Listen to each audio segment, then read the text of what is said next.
नमस्कार विद्यार्थी आणि पालक मित्रांनो, मी अंकुश पाटील श्री छत्रपती अकॅडमी पुणे मध्ये आपलं मनपूर्वक स्वागत करतो। नीट यूजी 2025 ची परीक्षा झालेली आहे। प्रोविजनल आन्सर की सुद्धा आलेली होती। OMR सीट सुद्धा विद्यार्थ्यांना मिळालेली आहे। विद्यार्थ्यांनी त्याच्यावरून आपला अंदाजित स्कोर सुद्धा कॅल्क्युलेट केला असेल। महाराष्ट्र राज्यातील बरेचसे असे विद्यार्थी आहेत जे BAMS ला ॲडमिशन घेऊ इच्छितात किंवा BDS ला ॲडमिशन घेऊ इच्छितात। काही विद्यार्थी दोन्ही कोर्सेसमध्ये कन्फ्युजन आहे की दोन्ही कोर्सेसचं जे महाराष्ट्राचं मेरिट आहे ते जवळपास सारखंच असतं। सारख्याच मार्क्सला विद्यार्थ्याला BAMS पण महाराष्ट्रात मिळू शकतं आणि BDS पण मिळू शकतं। तो दोन्ही गोष्टींमध्ये निवडताना कोणकोणते फॅक्टर विद्यार्थ्यांसाठी महत्त्वाचे आहेत त्याविषयी डिटेल डिस्कशन आपण आजच्या व्हिडिओमध्ये पाहणार आहोत। हा व्हिडिओ बनवत असताना आपण कुठल्याही कोर्सचं महत्त्व वाढवत नाही किंवा कुठल्याही कोर्सचं महत्त्व कमी करत नाही। दोन्ही कोर्सेस आपापल्या ठिकाणी तितकेच महत्त्वाचे आहेत। दोन्ही उपचार पद्धती ज्या आहेत त्या तितक्याच महत्त्वाच्या आहेत। कुठल्याही एका कोर्सची रेषा आपण लहान करत नाही किंवा कोणत्या कोर्सची रेषा मोठी करत नाही। वेगवेगळ्या प्रकारच्या डॉक्टर मित्र आहेत त्यांच्याशी डिस्कस करून, त्याचबरोबर मागच्या वर्षी काही ॲडमिशन झालेल्या विद्यार्थ्यांशी डिस्कस करून 10 महत्त्वाचे फॅक्टर आपण विद्यार्थ्यांसोबत आज डिस्कस करणार आहोत, ज्याच्या मदतीने विद्यार्थी ठरवू शकतात की BAMS ला जावं का BDS ला जावं याविषयी डिटेल इन्फॉर्मेशन आपण आजच्या व्हिडिओमध्ये पाहणार आहोत। चॅनलवर नवीन असाल तर अशाच माहितीपूर्ण व्हिडिओसाठी श्री छत्रपती अकॅडमी पुणेच्या यूट्यूब चॅनलला सबस्क्राईब करा।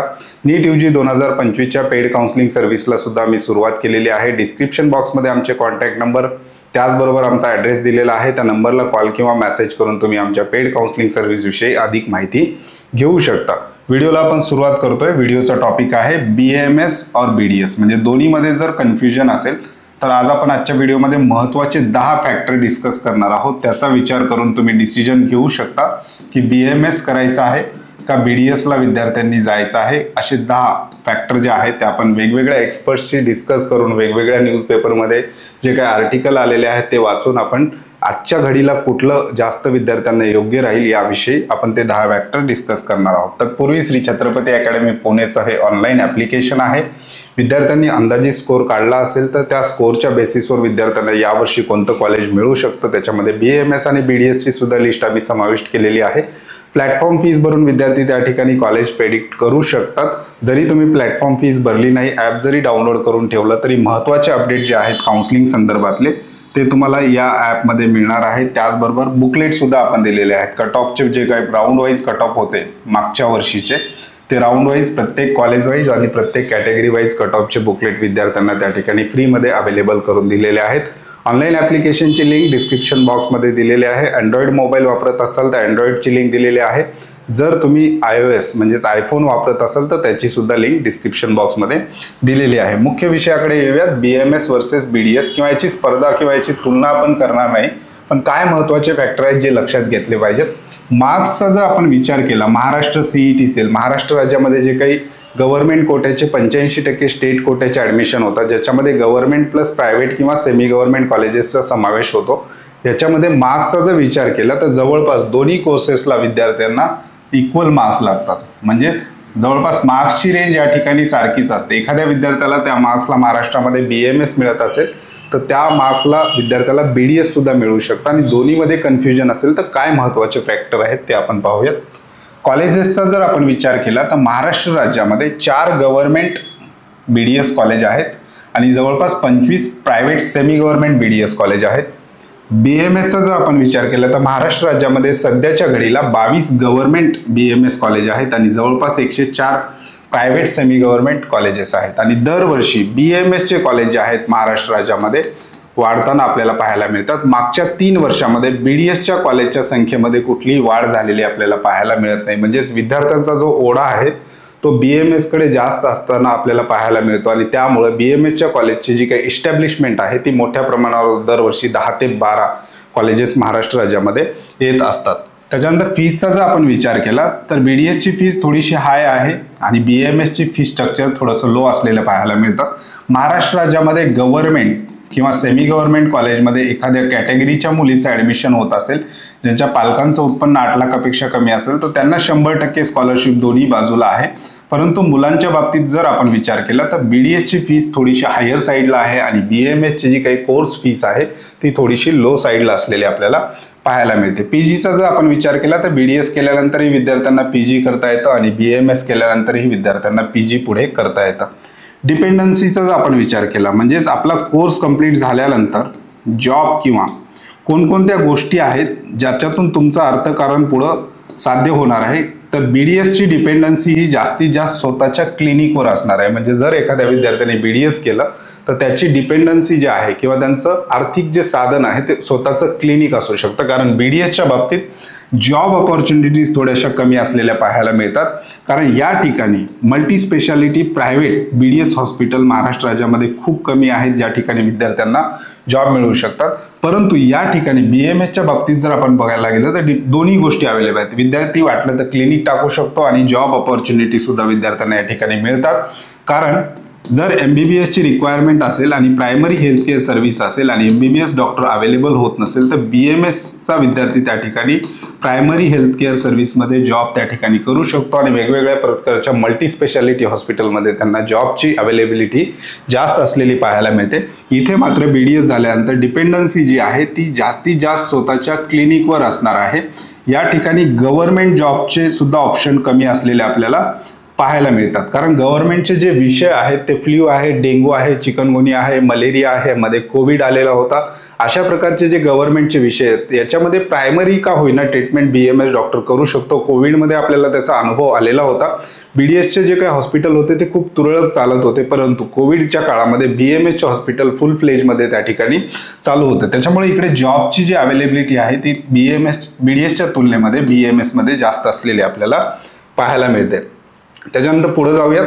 प्रॅक्टिस एरिया म्हणजेच विद्यार्थ्यांचं जे एखाद्या विद्यार्थ्याने BDS केलं तो हॉस्पिटल कुठल्या एरियामध्ये त्यांचं जास्त चालतं हे सुद्धा आपण एक्सपर्टशी बोलून त्या ठिकाणी हा डाटा काढलेला आहे. त्यांचं म्हणणं आहे BDS झाला असेल तर विद्यार्थ्यांची प्रॅक्टिस मेट्रो सिटीजमध्ये आणि डिस्ट्रिक्ट एरिया म्हणजे जिल्ह्याचं जे ठिकाण आहे डिस्ट्रिक्ट प्लेस जे आहेत या ठिकाणी यांची प्रॅक्टिस चालते. इकडे मात्र BMSला विद्यार्थी जिल्ह्याच्या ठिकाणी क्लिनिक टाकू शकतो, सिटीमध्ये टाकू शकतो, स्मॉल टाउनमध्ये टाकू शकतो. त्याचबरोबर तालुका प्लेसेसला विशेषतः BMS डॉक्टरची विशेष कमांड असलेली आपल्याला पाहायला मिळतात. तालुका प्लेस असेल तर त्या ठिकाणी MBBS पेक्षाही जास्त BMS डॉक्टरची संख्या असलेली पाहायला मिळतात आणि त्या ठिकाणी बऱ्यापैकी त्यांचे क्लिनिक चालताना आपल्याला पाहायला मिळतात. विलेजेसमध्ये सुद्धा BMS प्रॅक्टिस चालू शकते आणि छोटी गावं जी आहेत तिथे सुद्धा विद्यार्थी स्वतःचं क्लिनिक इस्टॅब्लिश करू शकतो. इकडे BDS विलेजेसमध्ये थोडीशी कमी प्रॅक्टिस आहे. स्मॉल टाउनमध्ये त्या ठिकाणी पेशंट फ्लो BDSला मिळणार नाही.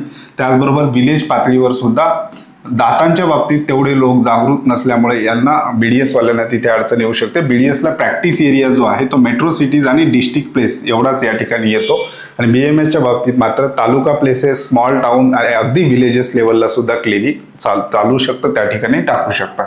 लेक्चरशिप जर पुढे जाऊन करायचं असेल तर BDS केल्यानंतरही तुम्ही लेक्चरशिप करू शकता, BMS केल्यानंतरही लेक्चरशिप करू शकता. ग्लोबल मार्केटचा जर आपण विचार केला म्हणजेच जागतिक लेवलवर एखाद्या विद्यार्थ्याला भारतात सोडून बाहेरचं सुद्धा प्रॅक्टिस करण्याचा तो विचार करत असेल तर या ठिकाणी BDS हे पॉझिटिव्ह करिअर ऑप्शन आहे. कारण या ठिकाणी ग्लोबल मार्केट BDS साठी पूर्णतः ओपन आहे. BMSच्या बाबतीत ग्लोबल मार्केट म्हणजे बाहेरच्या देशामध्ये क्लिनिक वगैरेसाठी लेस चान्सेस आहेत. कारण ही इंडियन थेरपी आहे आणि ही एक आयुर्वेदिक थेरपी आहे. ही इंडियामध्येच जास्त प्रमाणामध्ये चालते. बाहेर याचा ऍक्सेप्टन्स जे आहे तो कमी असलेला आपल्याला पाहायला मिळतो. BDSच्या बाबतीमध्ये मात्र बाहेर खूप जास्त प्रॅक्टिस त्या ठिकाणी चालताना पाहायला मिळते. US UK मध्ये तर BDS डॉक्टरची जी काही रिक्वायरमेंट आहे ते MBBSच्या लेवलला त्या ठिकाणी असते. त्याच्यामुळं ग्लोबल मार्केटचा जर विचार केला तर BDSला नक्कीच जास्त संधी त्या ठिकाणी अवेलेबल असलेल्या आपल्याला पाहायला मिळतात. जर्नीचा जर विचार केला, फ्युचर आता कुठे जात आहे तर BDSच्या बाबतीत कॉस्मेटिक ब्युटीकडे फ्युचर जाताना आपल्याला पाहायला मिळतं. जे काही पारंपरिक दातांच्या उपचार पद्धती होत्या त्याच्याकडून आता कॉस्मेटिक ब्युटी त्याच्यामध्ये टूथपिक सारखे काही प्रोडक्ट ऍड झाल्यामुळे त्यांचं फ्युचर कॉस्मेटिककडे सुद्धा जाताना आपल्याला पाहायला मिळतं. दातांचं सौंदर्य याच्यावर सुद्धा लोक विचार करायला लागलेले आहेत, त्याच्यामुळे त्याचं फ्युचर कॉस्मेटिककडे शिफ्ट होताना पाहायला मिळतं. आणि BMSचा जर आपण विचार केला तर भारतातला BMS टुवर्ड्स ॲलोपॅथी मॉडर्न मेडिसिनकडे शिफ्ट होताना आपल्याला पाहायला मिळतं. 2-3 दिवसापूर्वीचीच न्यूज आहे की जिपमरमध्ये मिक्सोपॅथी MBBS आणि BMS यांना कंबाईन करून एक इंटिग्रेटेड कोर्स करण्याचा भारत सरकारचा विचार असल्याचं मंत्री प्रतापराव जाधव यांनी डिक्लेअर केलेलं होतं. त्याविषयी आता बऱ्याचशा न्यूज येताना आपल्याला पाहायला मिळतं. त्याच्यामुळे हे मॉडर्न मेडिसिन किंवा ॲलोपॅथीकडे किंवा आयुर्वेदा प्लस ॲलोपॅथी अशा प्रॅक्टिसकडे BMS शिफ्ट होताना आपल्याला पाहायला मिळते. इन्व्हेस्टमेंटचा जर विचार केला तर या ठिकाणी इन्व्हेस्टमेंट हाय आहे. BDSचं क्लिनिक सेटअपची जी काही इन्व्हेस्टमेंट आहे सुरुवातीची ती हाय आहे. कारण जे काही मशिनरीज आहेत त्याच्याशिवाय हे हॉस्पिटलचा सेटअप होऊ शकत नाही. जर तुम्हाला ओन क्लिनिक करायचं असेल आणि त्याचे इन्व्हेस्टमेंट आपण डॉक्टरांशी बोलल्यानंतर आपल्याला लक्षात येईल 30 लाख ते 80 लाखापर्यंत पुढे इन्व्हेस्टमेंट या ठिकाणी आहे. आणि या ठिकाणी क्लिनिक चालू करायचं असेल तर लो इन्व्हेस्टमेंटमध्ये सुद्धा तुम्ही त्या ठिकाणी क्लिनिक चालू करू शकता. हे काही महत्त्वाचे फॅक्टर आहेत. या फॅक्टरचा विचार करून तुम्ही तुमचं करिअर ऑप्शन त्या ठिकाणी निवडू शकता. BDS करायचं आहे का BAMS करायचं आहे. मुलींच्या बाबतीमध्ये मुलींचा ओढा मागच्या 2-3 वर्षापासून BAMS ला जाताना आपल्याला पाहायला मिळतात. नीटची परीक्षा देणाऱ्या विद्यार्थ्यांची संख्या जी आहे ती BAMS कडे शिफ्ट होताना पाहायला मिळते. परंतु हाही एक करिअरचा ऑप्शन चांगला आहे आणि दोन्ही ऑप्शन ज्या ठिकाणी चांगले आहेत. जे फॅक्टर आहेत ते आपण डिस्कस केलेले आहेत. कोणत्या फॅक्टरवर तुम्हाला जास्त विचार करून कुठला ऑप्शन निवडायचा हे विद्यार्थ्यांवर त्या ठिकाणी असणार आहे. या संदर्भात जे काही डिटेल माहिती असेल, या संदर्भातली जी पुढे येईल किंवा करंट न्यूज येतील ते सुद्धा आपण आपल्या यूट्यूब चॅनलवरून विद्यार्थ्यांपर्यंत पोहोचवणार आहोत. चॅनलवर नवीन असाल तर अशाच माहितीपूर्ण व्हिडिओसाठी श्री छत्रपती अकॅडमी पुणेच्या यूट्यूब चॅनलला सबस्क्राईब करा. महाराष्ट्र राज्यातील BAMS आणि BDS दोन्हीचे राऊंड वाईज कट ऑफ आपण ॲपमध्ये दिलेले आहेत. जे विद्यार्थी आमच्या पेड सर्व्हिसमध्ये आहेत त्यांच्यासाठी ग्रुपमध्ये आपण बुकलेट सुद्धा शेअर केलेलं आहे. चॅनलवर नवीन असाल चॅनल सबस्क्राईब करा. पेड काउन्सिलिंग संदर्भात डिस्क्रिप्शन बॉक्समध्ये कॉन्टॅक्ट नंबर त्याचबरोबर ॲड्रेस दिलेला आहे. त्या नंबरला कॉल किंवा मेसेज करून तुम्ही आमच्या पेड काउन्सिलिंग सर्व्हिसविषयी अधिक माहिती घेऊ शकता. तुर्तास आजच्या व्हिडिओमध्ये आपण इथेच थांबतोय. पुन्हा भेटूयात आणखी एका नव्या आणि माहितीपूर्ण व्हिडिओमध्ये. धन्यवाद.